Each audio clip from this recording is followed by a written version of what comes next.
ኢንጂነሪንግ ግሩፕ የምትገኙ መላው የግሩፓችን ሰራተኞች፣ የግሩፓችን የበላይ አመራር አካላት፣ የኢንዱስትሪያችን አመራርና ሰራተኞች እንኳን ለጌታችን ለመድኃኒታችን ለኢየሱስ ክርስቶስ የልደት በዓል በሰላም አደረሳችሁ እያልኩኝ በ2018 የያዝነውን እቅድ ከግብ ለማድረስ ህልሞቻችንን ከግብ ለማድረስና ውጤትን ለማስመዝገብ የበኩላችንን ጥረት እንድናደርግ እያሳሰብኩኝ በቀጣይም ግሩፑ የያዛቸውን ኢንዱስትሪው የያዛቸውን መልካም ተሞክሮችና እስካሁን አቺቭ ያደረጋቸውን ተግባራት እንድንደግም መሻሻሎችን እንድናመጣ በአክብሮት እየገለጽኩኝ ለዚህም የበኩላችንን ጥረት እንድናደርግ አደራ እያልኩኝ በመጪው የልደት በዓል መልካም እንዲሆንላችሁ ለሁላችሁም እመኛለሁ።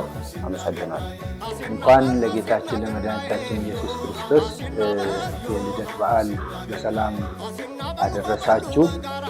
ለመላው የግሩፓችን ከፍተኛ አመራሮች፣ ሰራተኞች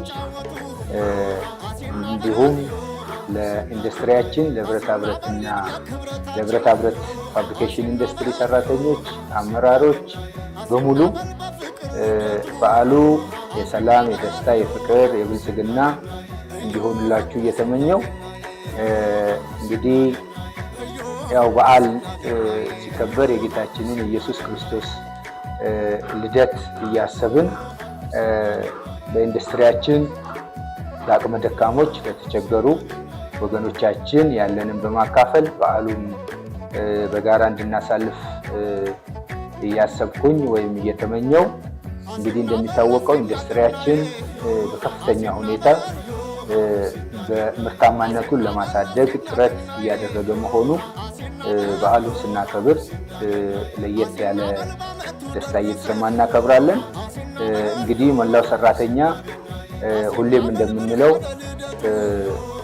ኢንዱስትሪው የራሱ መሆኑን አምኖ የኔ ኢንዱስትሪ በማለት በኢንዱስትሪ ውስጥ የሚሰሩ ስራዎችን በደንብ አውቆ ጥራታቸውን፣ ፍጥነታቸውን ጠብቆ ለተጠቃሚው ከማድረስ አንጻር ከፍተኛ ሚና መወጣት ይጠበቅበታል። ይህ ማለት እንግዲህ የተሻለ ስራ፣ የተሻለ አፈጻጸም ይዞ እንደዚህ ያሉ በዓላቶችን ሲከበሩ የተሻለ ደስታ፣ በራስ የመተማመን አቅምንም የሚጨምር በመሆኑ እንግዲህ ሰራተኛው ይህን ተገንዝቦ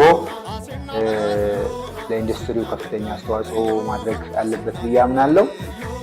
በድጋሜ እንግዲህ እንኳን ለጌታችን ለመድኃኒታችን ኢየሱስ ክርስቶስ የልደት በዓል አደረሳችሁ እያልኩኝ መላው የኢንዱስትሪያችን ሰራተኞች፣ አመራሮች በዓሉ የሰላም፣ የፍቅር፣ የደስታ፣ የብልጽግና እንዲሁም የተቸገሩትን በማሰብ በጋራ የምናሳልፍበት በዓል ይሁንልን እላለሁ። አመሰግናለሁ።